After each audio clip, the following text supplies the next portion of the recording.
네, 할렐루야. 한번 고백합시다. 승리하는 교회, 승리하는 성도. 승리하는 교회가 되려고 그러면 승리하는 성도가 있어야 승리하는 교회가 되죠. 자주 말씀드리듯이 한번 고백합시다. 교회 다니는 자가 되지 말고 교회가 되자. 교회 다니는 자가 되면 안 됩니다. 교회가 돼야 됩니다. 할렐루야. 교회를 다닌다고 생각하면 자칫 잘못하면 예배당을 떠나는 순간 나는 교회에 없는 거가 돼요. 늘 말씀드리듯이 교회라는 것은 건물이 아니고 사람이기 때문에 저희 여러분은 항상 교회 안에 있는 겁니다. 할렐루야. 그러니까 교회 다니는 자 되지 말고 교회가 되자.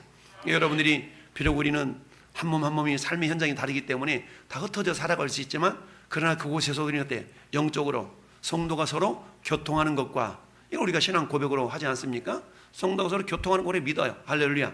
비록 몸은 떨어져 있지만 기도로 교통하고 전화로 교통하고 서로 같은 마음을 품고 교통하는 관계가 되는 것이 교회의 모습입니다. 할렐루야. 그래서 이 시간 현장에 예배를 드리든 영상으로 예배를 드리든 교회라는 공동체는 예수 그리스도를 한 몸, 머리로 하여서 한 몸 된 공동체라는 것을 우리가 늘 기억할 수 있기를 바랍니다. 그래서 여러분 의식 속에 교회 갔다 왔어, 이런 의식보다 예배 드리러 다녀왔어, 이게 정확한 표현임을 알고 여러분들이 교회 갔다 왔냐? 이렇게 묻지도 말고 예배 드리고 왔냐? 이게 정확한 표현일 수 있겠고, 예배당에 갔다 왔냐? 할렐루야. 이게 또 정확한 표현일 수 있습니다. 그래서 여러분 의식 속에 나 교회 갔다 왔어, 여러분 나도 모르게 이 예배당 건물을 다녀왔다는 얘기지, 여러분들 예배 공동체 속에서 뭔가 신앙적인 유익을 같이 나누고 이런 모임을 가졌다라는 의식이 좀 적어지거든요. 자, 그래서 오늘 교회에 대한 이야기를 좀 하게 되는데요. 오늘은 선교 주일입니다. 선교사님들이 지금도 어때요? 눈 설고 낯서는 그런 물 서는 곳에서 열심을 다하여 복음을 전하고 있죠. 저는 여러분들이 예수 믿게 된 이유가 왜 그래요? 복음이 예루살렘에서 흘러 저 서쪽으로 돌아서 우리나라까지 왔어요. 120여 년 전에 복음이 우리나라로 들어왔기 때문에 저희 여러분들은 그 복음을 듣고 예수 믿고 하나님의 자녀가 된 줄 믿습니다. 우리는 그래서 따라합시다. 나는 복음의 빚진 자. 복음의 빚진 자들이에요. 여러분 빚졌으면 빚을 갚아야 돼요? 갚아야 돼요? 빚은 갚아야 돼요. 할렐루야. 여러분 세상에 빚 져봐요. 카드 50만 원, 100만 원 이것도 아니야. 3,200원 여러분 카드 미납해봐. 당장 문자 오고 협박하고 전화하고 난리가 아닙니다. 여러분들 세상의 빚은, 세상에도 빚진 것은 다 갚아야 되는 것처럼 우리 하나님께도 빚을 졌는데 거룩한 빚, 할렐루야. 굳이 표현한다면 거룩한 빚, 그 거룩한 빚을 진 자들입니다. 그 거룩한 빚은 우리가요 물질로 갚을 수도 있고 은혜로 사랑으로도 갚을 수가 있고 어쩜 그렇습니다. 그래서 우리 교회는 한 달에 한 번씩 선교 주일이라는 것을 정해서 정말 우리가 복음에 빚진 자들인데 그 빚을 우리가 뭘로 갚을까? 첫째 기도로 갚고요, 둘째 물질로 갚고요, 이렇게 해서 선교 주일을 우리가 지키고 있습니다. 할렐루야. 오늘 같이 읽어본 디모데 어디에요? 디모데 후서. 네, 일본권이 어디로 출장 갔어요? 자, 그래서 디모데 후서 오늘 말씀의 본문을 통하여서 전에 여러분들이 하나님이 주시는 메시지가 뭔가, 오늘 3장을 쭉 보면 크게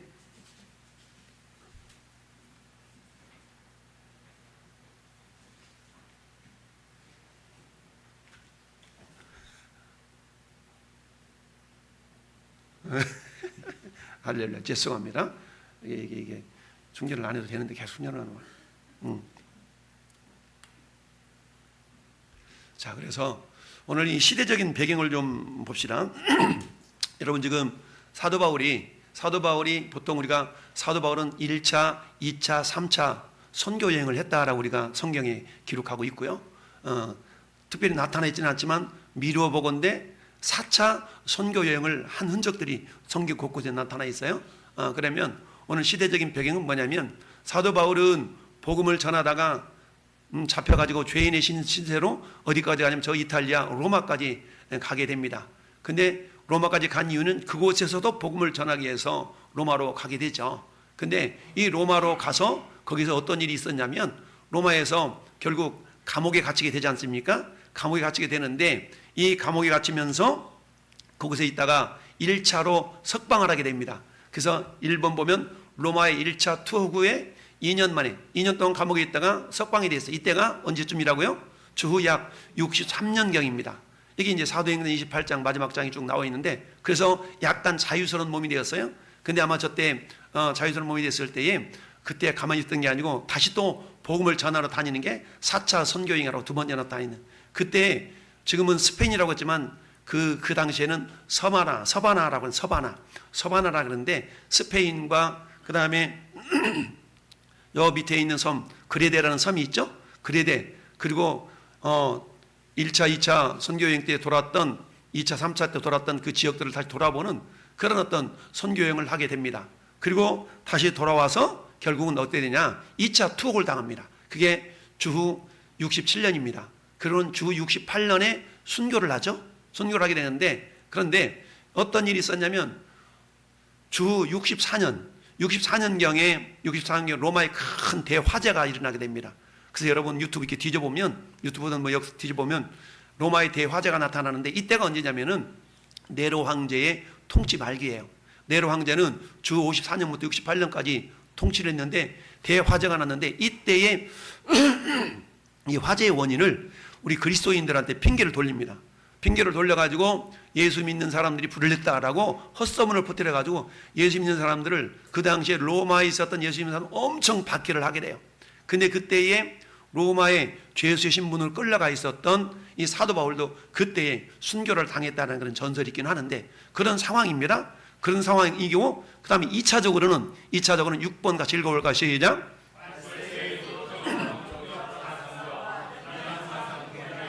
그렇습니다. 사도 바울이 디모데 후서를 기록하게 된 것은, 사도 바울은 총 13권의 성경을 기록했는데요, 그 가운데 처음으로 기록한 성경이 데살로니가 전서, 마지막으로 기록한 성경이 오늘 본문에 있는 디모데 후서 성경입니다. 그래서 디모데 후서를 기록하고 있다가 1년 만에 순교를 당한 것으로 학자들이 보는데요, 어쨌든 저런 상황 가운데서 왜 디모데 후서를 기록하게 됐는가 보니까 6번이 그 배경입니다. 보니까 어떤 현상이 나타났어요? 말세의 도덕적인 타락, 영적인 타락이 나타났고, 뿐만 아니라 거기다가 이단 사상이 교회에 막 들어오게 된 겁니다. 여러분, 도덕적 영적인 타락이 예수 안 믿는 사람들에 들어온 것이 아니라 예수 믿는 사람들에게까지 그런 타락함이 교회 공동체 속에서 나타나게 되었다는 얘기예요. 그러다 보니까 이런 것들을 어떻게, 지금 디모데는 목사예요. 디모데는 목사고 사도 바울은 스승 목사님이시고, 그래서 스승 목사님이신 사도 바울이 제자 목사인 디모데에게 네가 목회하는 목회적 환경에서는 이런 일이 있을 터인데 그것을 네가 어떻게 처리하고 양육해야 될 것인가를 이렇게 글로서 표현해놓은 그 글이 디모데 전후서가 됩니다. 그래서 디모데 전후서, 디도서를 특별히 한번 고백합시다. 목회서신. 그리고는 디모데 후서 같은 경우는 어때요? 로마 감옥에서 마지막 이제 순교를 앞두고 기록한 성경이니까 얼마나 절절했겠어요? 그런 어떤 내용이 담겨져 있는 성경이 디모데 후서입니다. 그래서 디모데 후서도 옥중서신이라고 얘기를 하죠. 옥중서신. 그래서 옥중서신은 보통 빌립보서, 골로새서, 에베소, 빌레몬서 요 4개의 성경을 보통 옥중서신이라고 그러는데, 요 디모데 후서도 역시 마찬가지 로마 감옥에서 기록한 성경으로 보고 있습니다. 자, 그런 과정 속에서 여러분 저런 시대적인 배경이 있는 속에서 오늘 우리가 보는데, 오늘 본문 속에서 여러분 읽어보지 않았지만 6절 이후로도 우리 같이 함께 읽어본 14절 말씀에, 여러분 디모데후서 3장에는 명령이 3개의 명령어가 나옵니다. 오늘 3개의 명령어를 우리 같이 읽어본 거예요. 첫 번째 명령 1절, 다시 한번 읽어보세요. 1절 시작. 아멘. 너는 이것을 어떻게 하라고요? 알아라. 알라고 명령하고 있습니다. 여러분 군대에서도 마찬가지죠. 군대에서는 어때? 명령은 지켜야 돼요. 지켜야 돼. 전시의 명령 불복종은 총살감이다. 이런 말 들어보셨나요 혹시?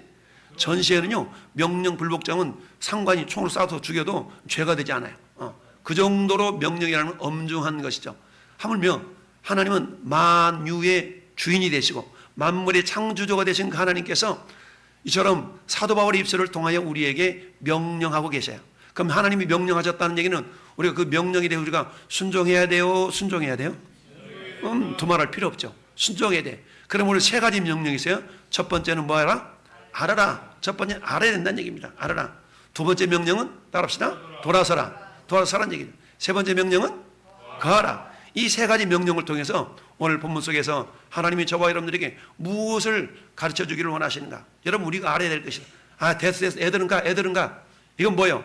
애들은 몰라도 된다라는 의미죠. 그런데 원래 하나님께서 알아라 라고 말씀하는, 여러분 알아라 라는 말씀들이 성경 곳곳에 많이 나오고 있습니다. 그런데 오늘 본문 속에서 1절은 그렇게 얘기라고 했어요. 너는 이것을 알아라. 뭘 알아요? 뒤에 아는데 말세에 고통하는 때가 있다는 것을 알아라는 얘기죠. 말세, 여러분 보통 우리가 말세라는 거는요, 예수님의 초림부터 다시 오실 예수님의 재림 때까지를 보통 말세라고 얘기합니다. 그래서 사람들이 어때요? 아우 세상 말세야 이런 얘기 하잖아요. 그런데 여러분 저 조선시대에도 그랬다고 그러잖아요. 조선시대에도 요즘 젊은 것들 버리는 말이 없어, 이런 얘기가 오늘날에도 하지만 조선시대도 그런 얘기는 있었대. 그러니까 예수님 오실 때부터 다시 오실 때까지, 처음 오신 이후로 다시 오실 때까지를 보통 말세라고 말하는데요. 그런데 그 말세 가운데서도 많은 신학자들이 요즘을 뭐라 그래요? 그 말세 가운데서도 끝이다 라고 하는 사람들이 많이 있습니다. 그래서 말세 중에서도 끝이라 그래가지고 말세 가운데서 끝자락에 있다 이렇게 얘기들을 하죠. 그 말세의 징조들이 요즘 많이 나타났기 때문에 그렇지 않나 생각을 해봅니다. 그럴수록 오늘 본문 속에 나타내는 세 개의 명령어 속에서 저는 여러분들이 어떻게 반응을 보일 것인가는 너무너무 중요합니다. 여러분 군대에서의 명령 불복종은 엄청난 죄로 다루듯이, 근데 여러분 성경에서도 수많은 명령들이 있습니다. 여러분 성경에 명령과 약속, 성경은요 크게 보면 하나님의 명령이 있고 약속이 있어요. 근데 그 약속을 다른 말로 표현하면 축복이라고 표현할 수 있어요. 그래서 하나님의 축복이라는 건요, 저절로 오는 게 아니고 분명히 명령 다음에 주어진 약속이에요. 예, 그러잖아요. 야, 이거 방청소 좀 하나, 방청소 다 하면 아빠가 피자 한 판 쏠게. 이건 뭐예요? 방청소 하는 것은 명령이고, 축복은 뭐예요? 피자 한 판 내가 얻어먹는 거죠. 얻어먹는 것이 아니라 피자 한 판 먹는 거죠. 이런 것처럼 세상에서도 우리가 그런 얘기 하지 않습니까? 공짜 점심은 없다. 들어보셨나요? 공짜 점심은 없어요. 그래서 워렌 버핏하고 점심 한 끼 가져 먹으려고 그러면 예약을 해가지고 막 몇 억씩 점심값 내고 워렌 버핏한테 투자 뭐 어떤 자문을 구하고 이런 일 있지 않습니까? 그럴진데 어쩌든 하나님께서 저는 여러분들에게 성령의 명령을 하셨다는 얘기는 그 뒤에 엄청난 축복이 있다는 거예요. 할렐루야.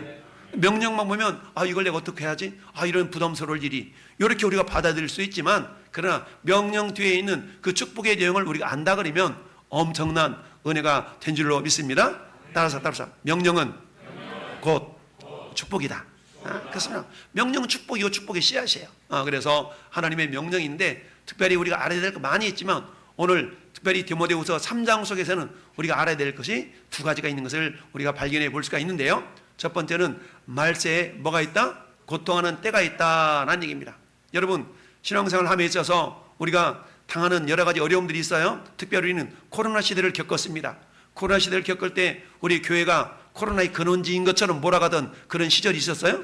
그러다 보니까 어때? 너 교회 갔다 왔어? 교회 갔다 오면 왠지 죄인 되어가지고 그런 시절이 있었어요. 그러다 보니까 교회도 못 나가고 그냥 왔다리 갔다리 하던 그런 신앙생활을 했던 그런 경험도 있을 겁니다. 왜 그래요? 근데 성경 그런 일이 있다라고 오늘 본문에도 말씀하고 있습니다. 여러분 오늘 본문에 저 뒤에 들어가 보면 12절 같이 읽어봅시다. 12절 시작.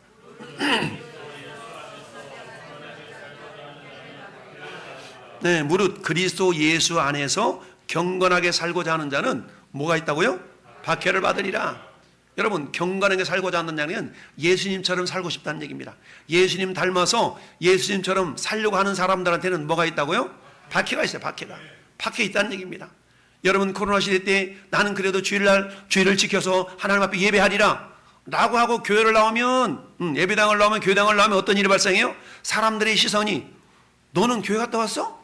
너 교회를 통해서 우리가 이렇게 코로나 걸린 건 몰라? 라고 하던 시절이 우리는 있었어요. 그런 힘든 시절이 있었다는 얘기입니다. 그러다 보니까 어때요? 그럼에도 불구하고 나는 가서 나는 가리라 주의 길을 가려 하면서 예배당에 나와서 예배를 드린 사람들한테는 어때요? 직장에다 잘리기도 하고 이런 일들이 있었어요. 그러니까 직장에 잘리기 싫어가지고 차라리 교회를 못 가지 내 목줄이 달려있는데 라고 하면서 교회는 예배당은 멀리하고 신앙생활을 이렇게 온라인으로 길들여지는 시대, 그런 세대가 있었죠. 그러다 보니까 오늘날에도 어때요? 예배당에 직접 나와서 예배드리기보다는 온라인 드리면 얼마나 편합니까? 적당히 간식도 먹어가면서 이렇게 예배 드릴 수 있잖아요. 그런데 어때요? 현장 예배와 온라인 예배는 전혀 의미가 다르죠. 어쩌든 그나저나 하나님 앞에서 하나님이 거기만 계시냐? 아니죠. 하나님은 무소부시하시고 믿는 자들의 마음속에 다 계십니다. 할렐루야. 그럼에도 불구하고 교회라는 공동체의 중요성을 우리가 늘 잊지 말고 있어야 됩니다. 말세에 고통하는 때가 이른다라고 말씀하고 있습니다. 그러면서 여러분 앞장 한 장 보볼래요? 앞장 보면 자 2장 9절 한번 볼까요? 9절 시작. 복음으로 말미암아 내가 죄인과 같이 매인인 데까지 고난을 받았으나 하나님의 말씀은 매이지 아니하니라. 여러분 지금 사도 바울의 상태가 어떤 상태예요? 매여 있는 상태. 매여 있다는 얘기는 죄수의 몸으로 감옥에 갇혀 있다는 얘기예요. 자, 그러면서 어때? 10절도 시작.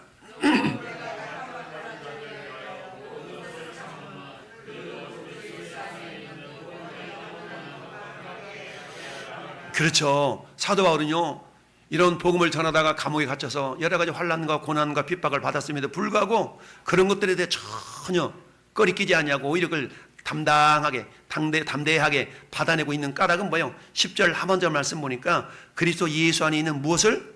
구원을 무엇과 함께? 영원한 영광과 함께 받게 하려 함이라. 사도 바울은 이걸 믿었어요.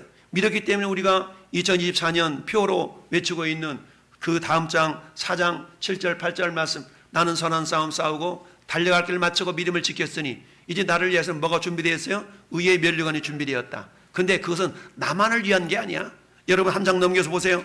한 장 넘겨서 보면 4장 7절 8절 다시 합독합시다. 시작. 나는 선한 싸움 싸우고 나의 달려갈 길을 마치고 믿음을 지켰으니 이제 이후로는 나를 위하여 의의 면류관이 예비되었으므로 주 곧 의로우신 재판장이 그날에 내게 주실 것이며 내게만 아니라 주의 나타나심을 사모하는 모든 자에게 도니라. 할렐루야. 여러분 모든 자에게 열려져 있는데 특별히 어떤 자에게 더 열려져 있어요? 사모하는 자.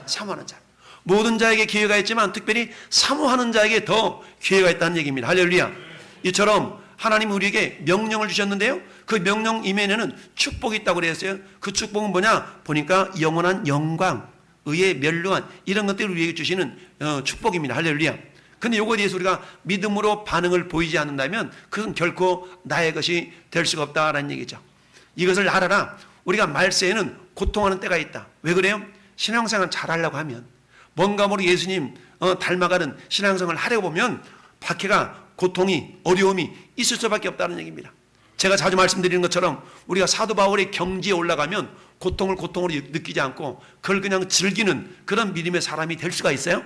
그러나 그렇지 않는 경우는, 왜 주님 내가 죄를 알도 빠지지 않고 이렇게 갔는데 왜 이렇게 나만 이렇게 힘들고 어렵고 그러세요? 내가 11조를 안 냈어요, 죄를 범했어요, 기도를 안 했어요, 다 했는데 왜 이러세요 하나님? 이렇게 우리가 하늘을 향하여 원망 섞인 어조로 그렇게 기도할 때가 있거든요. 그런데 성경에 말씀하고 있기를 누구든지 경건하게 살고자 하는 자는 뭐라고요?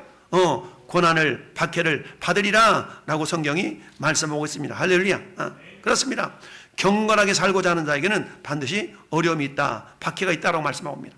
여러분, 그래서 우리가 뭐라고 그랬습니까? 여러분, 신앙생활 할 때 어려움 겪지 않는 비결, 두 가지가, 두 가지. 첫 번째, 따릅시다. 적당히 타협한다. 적당히 타협하면요, 어려움 없어요. 적당히 타협하면.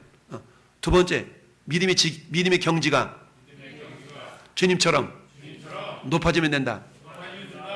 이 두 가지. 그럼 물어봅시다. 여러분, 첫 번째 여러분 선택할래요? 두 번째 선택할래요? 네. 참말로? 정말로? 진짜로? 짜짜로? 우리는 말로는 전부 다 두 번째로 선택한다고 얘기를 하지만 막상 내 삶의 현실 속에서는요, 그렇게 안 돼요. 적당하게 타협하는 쪽을 선택하는 경우가 많습니다. 적당히 타협하는 쪽으로 가게 돼 있어요. 왜? 인간의 내면 속에는 이 내면 속에 죄성이 있는데요, 여러분, 죄성 가운데서 특별히 우리 사람이 가장 두려워하는 게 뭔지 아세요? 가장 두려워하는 게 죽음이에요. 죽음. 여러분, 가장 두려워하는 게 죽음이거든요. 마귀는 우리에게 죽음을 무기 삼아서 우리에게 접근을 합니다. 죽음을 무기 삼아서. 그래서 어때요? 우리에게 건강검진하다가 암세포를 하나 발견돼봐. 암 초기니 2기니 3기니 이런 소리를 막 들어봐. 깜빡 죽어가지고 어때요? 곧 내일 죽을 것처럼 두려워가지고 신앙생활이고 뭐고 생활을 막 그러지 않습니까? 그러면서 어때요? 주 이름 뭐야, 그냥 어떻게 해서든지 살고 싶어가지고 막 그러잖아요. 이게 왜 그래요? 죽음을 무기 삼아서 우리를 협박하는 것이 마귀 사단의 역사거든요. 그리고 우리가 뭐 하지 못하도록, 신앙생활 제대로 하지 못하도록 우리에게 그런 두려움을 가져다 주는 존재가 마귀 사탄이에요. 그런데 우리가 성경이 말씀하기를, 에베소서를 보니까 우리의 씨름은 혈과 육을 상대하는 것이 아니라 그랬거든요. 마귀는 눈에 보이지 않지만 눈에 보이는 저와 여러분에게 역사해요. 할렐루야. 그래서 뭐 하도록? 신앙생활 제대로 하지 못하도록, 교회 공동체가 하나가 되지 못하도록 하는 것이 마귀 역사. 마귀 특징은 이간질하는 거예요. 이간질해. 할렐루야. 이게 마귀 역사거든요. 그런데 우리는 마귀는 안 보이니까 마귀의 존재를 의식하지 못하고 사람의 존재만 의식해. 그러면 속아 넘어가는 거거든요. 여러분, 이처럼 우리가 신앙생활 할 때에 그냥 편안하게, 세상말로 편안하게 잘할 수 있는 비결은 타협하면 돼. 타협하면 적당히 타협하는 겁니다. 알았어, 그렇게 할게. 뭐 오늘만 주일인가, 다음도 주일이지. 오늘만 날인가, 다음도 있지. 이런 자세를 가지고 적당히 하면 아닙니다. 성경 분명히 말씀하고 있습니다. 따라합시다. 보라, 지금은 은혜 받을 만 날이요. 보라, 지금은 구원의 날이로다. 신앙생활은요, 지금 현재 이곳에서 하는 것이지, 여러분, 내일은 내 시간이 아닙니다. 내일은 내 시간이 아니에요. 내일은 내 시간이에요. 엊그저께도 70대 운전자가 운전하다가 도로 막 들이받아가지고 애매한 사람이 죽었더구만. 여러분, 그 사람이 그때 그 시간에 거기에 있어서 죽었지, 그 사람이 죽을 작정하고 그 시간에 있었겠어요? 우리 시간은요, 내일은 내 시간이 아니에요. 자주 말씀드린 것처럼 여러분, 저와 여러분 드린 이 예배가 내 인생의 마지막 예배가 될 수도 있는 거예요. 할렐루야. 그러니까 우리는 어때요? 오늘 2024년 9월 20일 이 주일이 내 인생의 마지막 예배다는 자세를 가지고 우리가 예배드리지 않는다면 그 예배를 하나님이 기쁘게 받으실 수가 없다는 얘기예요. 적당하게 타협하는 신앙생활을 하면 편안해요. 편안해. 트러블이 없어. 사람 좋대. 그러나 여러분, 사람 좋아가지고 구원받는 게 아닙니다. 여러분, 이처럼 타협하는 신앙이 아니라 사도 바울은요, 어떤 상황 가운데서도, 따라합시다, 자족하기를 배웠다고 그랬어요. 자족하기를 배웠다. 그래요. 없으면 없는 대로, 있으면 있는 대로. 따라합시다. 없다고 비굴하지 않고, 있다고 교만하지 않고. 이게 믿음의 사람들의 자세가 되어야 됩니다. 할렐루야. 왜요? 이 땅의 인생은 금방 끝나거든요. 성경은 말씀합니다. 잠깐이래요. 너희 생명이 뭐냐? 잠깐 보이다는 안개와 같대. 안개. 아침 안개가 자욱히 끼면 어때요? 여러분, 우리 인간 얼마나 간사합니까? 그저께까지만 해도 너무 더워가지고 막 그래서, 근데 비가 싹 내리니까 어제는 어때? 선선하잖아? 살만해. 이게 우리 인간의 간사함이야. 우리는요, 내일 일을 알 수 없지만, 그러나 하나님 우리에게 오늘이라는 시간을 우리에게 주셨어요. 따라서 오늘 믿음 생활 잘하면 내일도 잘하는 겁니다. 오늘 믿으면 내일도 미루게 돼 있어요. 그래서 신앙생활은 now here, 지금 이곳에서 하는 겁니다. 할렐루야. 따라서 우리는, 저와 여러분들은 어떤 상황 가운데서 때요, 말세에 이런 고통할 때가 있다. 무슨 말입니까? 우리의 믿음이 흐트러지도록 마귀 역사가 있다는 얘기예요. 이런 마귀 역사를 이겨내기 위해서는 어떻게 돼요? 말씀으로, 믿음으로 무장할 수밖에 없습니다. 할렐루야. 누가 건드려도 할렐루야 하고 넘어갈 수 있는 그런 믿음의 자세가 저와 여러분의 믿음의 자세가 되어야 됩니다. 할렐루야. 여러분, 오뚜기 봐보세요. 오뚜기는 한 방 맞았어. 그럼 오뚜기는 어떻게 해요? 푹 쓰러졌다가 어때? 다시 벌떡 일어나잖아요. 벌떡 일어나. 저는 여러분의 신앙이 오뚜기 같은 신앙이기를 바라요. 할렐루야. 오뚜기는요, 무게중심추가 어디에 있어요? 무게중심추가 바닥에 깔려있어. 무게중심 바닥에 깔려있어. 이 모습을 따라서 견고한 신앙. 성경 우리에게 견고한 신앙 자세를 가지라고 말씀하고 있어요. 여러분, 4장 봐보세요. 4장. 저 4장 3절. 시작. 때가 이르리니 사람이 바른 교훈을 받지 아니하며 귀가 가리워서 자기의 사역을 따를 스승을 많이 두고. 할렐루야. 목사님 생각이고요.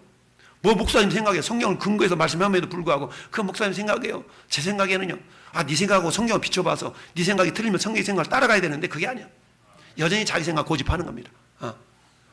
그런 시대가 온다는 얘기입니다. 할렐루야. 그때가 어땠다 하고 말세는 이런 현상이 나타난다는 얘기입니다. 할렐루야. 4절도 읽어봐요. 또 그 귀를 진리에서 돌이켜 허탄한 이야기를 따르리라. 진리에서 돌이켜. 성경 말씀으로 권면해도 그 말씀을 겸손히 순종하고 받아들이는 것이 아니라 자기 생각에는, 자기 지식과 자기 경험과 자기 인생의 그런 걸 가지고 어때요? 말씀을 대적하는 현상들이 나타나고 있다는 얘기입니다. 그 모습이 어떤 모습이냐? 여러분, 그 모습이 8절 있어. 8절 시작. 아니 3장 8절 시작. 아멘. 여기까지만. 진리를 대적하는 현상들이 그때만 있는 것이 아니라 지금도 진리를 대적하는 현상들이 있습니다. 제가 진리를 대적하지다니요. 제가 진리를 대적하다니요. 제가 어떻게 진리를 대적합니까?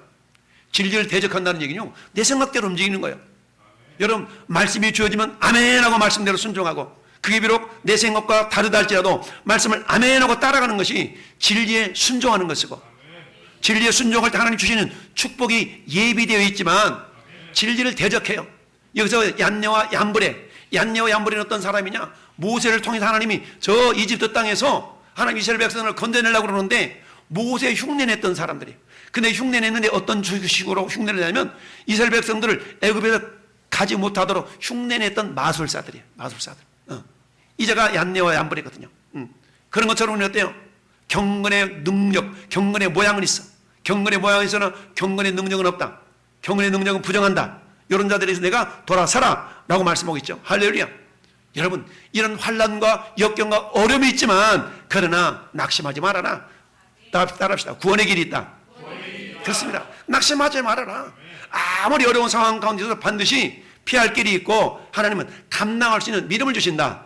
이걸 다른 말로 표현하니까 구원의 길이 있다. 할렐루야. 따라합시다. 고통 가운데서도 구원의 길이 있다. 그것을 주님은 그렇게 말씀하고 있지 않습니까? 내가 곧 길이요 진리요 생명이다. 내가 곧 길이다. 구원의 길이요 피할 수 있는 길이요. 할렐루야. 생명의 길이다 라고 말씀을 하고 있어요. 사도행전 4장 12절에도 다른 이로서는 구원을 받을 수 없어요. 오직 구원의 길은 only Jesus. only Jesus. 우리 김현중 성도가 자주 외쳤던 only Jesus. 예수 그리스도. 예수님만이 우리의 길이시요 피할 바위가 되신 줄 믿습니다. 이처럼 우리가 알아야 될 건 뭐냐? 우리 인생 여정 속에 신앙생활을 하는데 편안함만 있는 게 아니다. 어려움이 있다. 근데 그 어려움을 반드시 이겨낼 수 있는 그 길도 있다는 걸 우리가 알아라 하는 얘기입니다. 할렐루야. 안다는 얘기입니다. 두 번째는 따라합시다. 돌아서라. 돌아서라는 얘기입니다. 여러분, 오늘 2절부터 5절까지 상황에는 2절부터 5절까지는 19가지의 부정적인 언행이 쫙 나타났습니다. 19가지의 부정적인 모습이 나타났어요. 자기를 사랑하며 돈을 사랑하며 자랑하며 교만하며 비방하며 부모를 거역하며 감사하지 아니하며 거룩하지 아니하며 무정하며 원통함을 풀지 아니하며 모함하며 절제하지 못하며 싸나우며 선한 것을 좋아하지 아니하며 배신하며 조급하며 자만하며 쾌락을 사랑하는 사랑과 더하며 또 경건의 모양이 있으나 경건의 능력 부인한 자.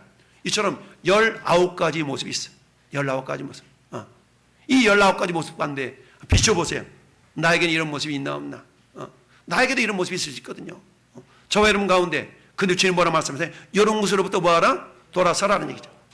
돌아서라는 말씀을 좀 더 고상하게 표현하면 뭘까요? 회개하라는 얘기, 회개하라. 좀 더 고상하게 표현하면 이걸 회개하라는 얘기입니다. 회개하라. 여러분, 우리 주님이 예배서 저 계시록 펴보세요. 계시록 2장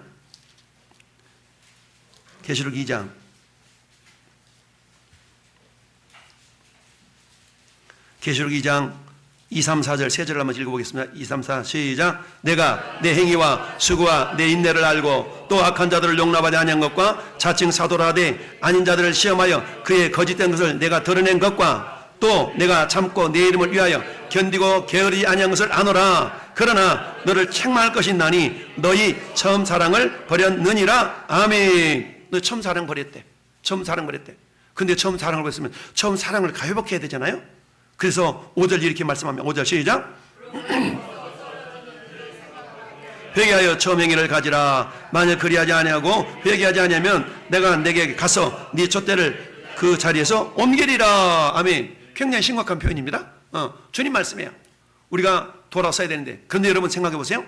자, 여기 나타나 있는 19가지의 단초, 19가지의 시동, 19가지의 그런 도덕적, 영적인 그런 타락의 모습이 그 되는 단초가 되는 그런 말씀이 뭐냐면 자기 사랑이에요. 자기 사랑. 자기를 사랑하기 때문에 그런 일이 나타나요. 물론 자기를 사랑해야 되지만 그러나 이 자기 사랑이 도를 넘어서면 이런 일들이 나타난다는 얘기입니다. 나를 사랑하니까 뭐예요? 돈을 사랑할 수밖에 없어요. 나를 사랑하니까 어때? 좀 더 이뻐지기 위해서 어때? 이뻐지려면 뭔가 꾸며야 되잖아. 꾸미기 위해서 뭐가 필요해? 돈이 필요해. 그러니까 돈을 더 지나치게 사랑하는 모습이니까 자기를 사랑하니까 돈을 사랑할 수밖에 없어. 자기를 사랑하니까 어때? 자꾸 막 의수되고 자랑하는 거예요. 자랑하고. 그 다음에 어때? 교만해. 자기밖에 몰라. 교만해. 그 다음 비방하며 부모를 거역하며 감사하지 않으며 감사가 없어. 감사가 없어. 왜 감사가 없어요? 내가 내 힘으로 내 능력으로 이렇게 됐는데 무슨 감사가 필요해? 내가 이래봬도 자기 자신밖에 몰라요. 그 다음에 어때요? 자기 자신 제일이니까 무정해. 온통한 풀지 않아. 여러분, 예수 안 믿는 사람들은 어떤 관계가 어그러지면 어떻게 풀어요? 가서 막걸리 한잔 하세요. 소주 한잔 하세요. 이렇게 풀잖아요. 예수 믿는 사람들은 어그러진 관계가 되면 풀어요, 안 풀어요? 잘 안 풀어. 안 푸는 것이 안 풀려. 더 예수 믿고 더 주님의 사랑을 풀어야 되는데 이게 힘들어. 왜 그래요? 우리는 말씀으로 믿음으로 무장한다고 하면서 그 결정적인 순간에 자기를 내려놓지 못하는 겁니다. 내가 죽어져야 되는데 자기를 사랑하며, 이미 예수 믿는 사람들은 십자가에 대한 그 정과 욕심을 십자가에서 못 박았다고 성경은 말씀하고 있는데 여전히 내가 살아있어. 여러분 김치 담으려고 그러면 첫 번째 뭐 해야 돼? 절여야 돼. 소금으로 팍 뿌려서 절여야 되는데 김치 담으려고 봤더니 이튿날 봤더니 시퍼렇게 살아있어. 배추가 덜 절여졌잖아. 그럼 배추 담을 수 있어. 김치 못 담았잖아요. 그럼 다시 더 절여야 돼. 여러분, 우리가 십자가에 못 박혔다는 얘기는 이미 소금으로 팍 절여졌다는 얘기예요. 할렐루야. 절여져서 맛있는 그래 김치가 나오는데 절여진 것도 아니고 안 절여진 것도 아니고 겉절이 만들기도 그러고 김치 담그기도 그러고 어정쩡해버려봐. 이 작품이 안 나와. 자기를 사랑하는 데 나타나는 결과물들입니다. 여러분, 이것을 극복하는 비결을 성경은 두 간데서 이렇게 말씀하고 있습니다. 여러분, 고린도전서 9장 27절에 사도 바울은 이렇게 말씀하고 있습니다. 내가 복음을 전한 후에 내가 내 자신을 쳐도 복종하게 하면 내가 남에게 전파한 후에 도리어 내가 버림을 당할까 두려워하노라. 나가면서 사도 바울은 자기 자신을 날마다 쳐가지고 복종시켰대. 어디다 복종시켰어요? 말씀께 복종시켰어요. 내가 말씀이 있는 걸 알아.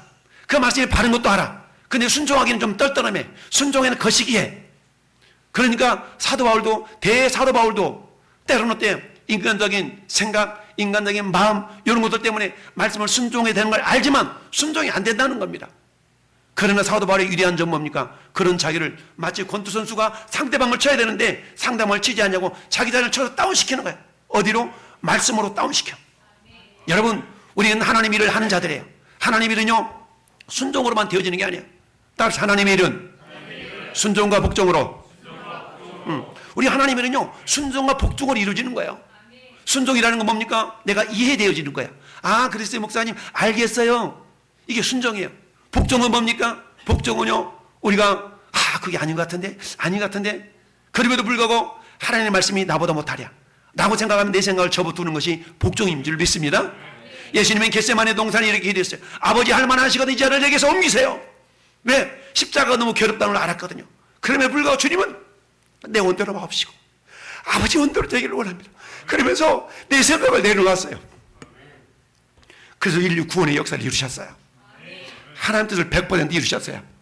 예수님도 십자가 지는 것이 힘들다는 걸 알았거든요. 그럼에도 불구하고 어때요? 아버지요, 이 잔을 내게서 옮기시옵소서. 왜? 십자가 힘들거든. 그러나 내 원대로 마옵시고 아버지 원대로 되기를 원합니다 하면서 십자가를 지심으로 테텔레스타이, 다 이뤘다라고 말씀하셨어요. 할렐루야. 그렇습니다. 우리 주님 우리에게 명령하셨을 때는요, 명령이 엄청난 복이 있어요. 여러분, 예수님을 이 땅에 보내신 그 아버지 마음이 어땠어요? 3시간 동안 주님을 외면했잖아요. 아들이 깜깜했다고 그랬어요. 그러나 인류 구원을 위해 오셨던 그 예수님이 그 사명을 다 감당하신 이후에는 빌립보서 보니까 어땠어요? 우리 주님이 그 예수님을 높이시는데 어떻게 높이셨습니까? 하늘에 있는 것들과 땅에 있는 것들과 땅 아래 있는 모든 피조물들로 하여금 예수님의 무릎 아래 발 아래 무릎을 꿇게 했다고 그랬어요. 할렐루야. 성경 말씀하면 따릅시다. 지극히 높여. 예수님을 지극히 높였다라고 성경 말씀하고 있어요. 하나님은 저와 여러분들을 높여주기를 원하셔요. 그런데 우리가 가만히 있어 높여지는 게 아닙니다. 철저하게 내 자신을 말씀에 쳐서 복종시키는 그런 모습이 없다면 우리가 높아질 수가 없습니다. 우리 주님은 사도 바울처럼 자기 자신을 쳐서 복종시켰다고 그랬어요. 뿐만 아니라 15장 31절에서는 내가 단언하노니, 따릅시다. 내가 단언하노니 나는 날마다 죽노라. 여러분, 자기 사랑을 이겨내는 비결이 다른 게 아니에요. 우리 주님은 누구든지 내 제자가 되려면 자기를 부인하고 자기 십자가를 지고 나를 쫓으라. 그렇지 않으면 능히 내 제자가 되지 못한다라고 말씀하고 있습니다. 여러분, 우리는 예수 믿는 순간 주님의 제자가 되는 거예요. 할렐루야. 근데 주님의 제자에게는 물론 쉬운 길만은 아닙니다. 그러나 여러분, no cross, no crown. 십자가 없는 영광이 없어요.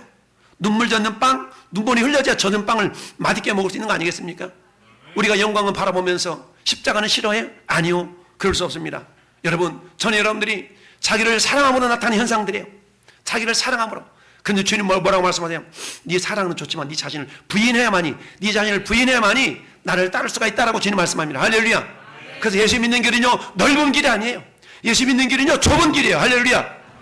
우리는 예수 믿는 순간 이미 우리는 예수님한테 코 낀 사람들이야. 저리 예수님 다 코 깼어. 근데 우리는 다 싫어하잖아요. 싫어해. 예. 근데요 그 코 깨는 그 교가 저 영광의 길을 향하는 길이기 때문에 그의 복된 길인 줄 믿습니다. 여러분, 경건의 능력을 부인한 자들에게 돌아서라라고 말씀하고 있습니다. 돌아서라. 경건의 능력을 부인하는 모습이 좀 전에 읽어본 19가지 현상들이에요. 이 19가지 현상들, 여러분 나에게는 이런 모습이 없죠. 나고 우리가 부정할 자가 누가 있겠습니까? 저에게도 이런 모습이 다 있어요. 그럼에도 불구하고 사도 바울이 그랬던 것처럼 내가 내 자를 저도 복종시켜놓으라. 나는 믿음의 연단과 훈련의 모습이 있지 않으면 안 된다는 얘기입니다. 할렐루야. 돌아서라. 돌아서라. 그런데 감사하게도 우리 주님 우리에게 돌아설 수 있는 근거와 능력을 주신 줄 믿습니다. 할렐루야. 그건 뭡니까? 우리 주님이 우리에게 말씀하십니다. 그러나 너는 배우고 확신하는 일에 거하라. 할렐루야. 배우고 확신하는 일에 거하라고 14절 말씀하고 있습니다.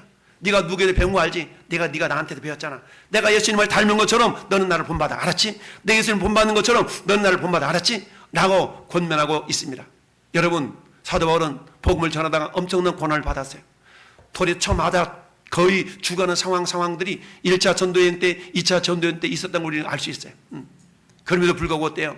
그런 고난 가운데서도 어때요? 우리에게 구원을 주시는 복음의 능력이 있습니다. 여러분 15절 같이 읽어봅시다. 15절 시작. 또 어려서부터 성경을 알았나니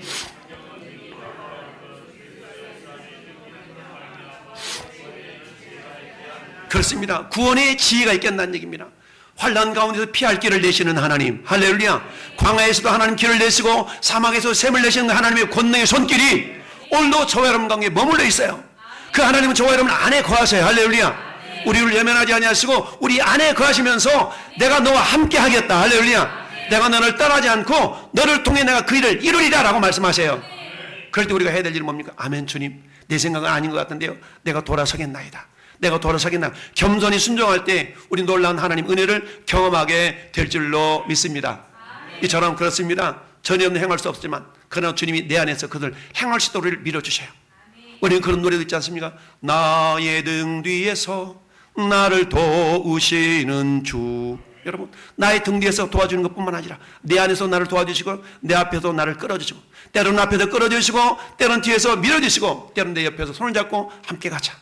여러분, 우리 주보에 제가 그림이 바뀌었군요. 여러분, 주보에 날마다 매주마다 교록해 놓은 아가서 말씀 있지 않습니까? 아가서. 여러분, 아가서는 펴볼래요? 전도서 뒤에 아가서라고 했어요. 시편자문 전도 아가서.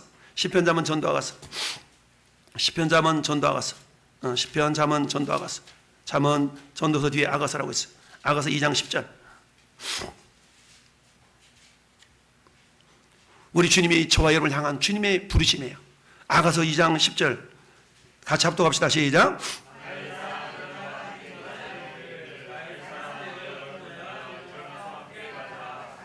아멘. 나의 사랑하는 자야, 자가 내게 말하 이르기를 나의 사랑 내 어여쁜 자야, 일어나 함께 가자.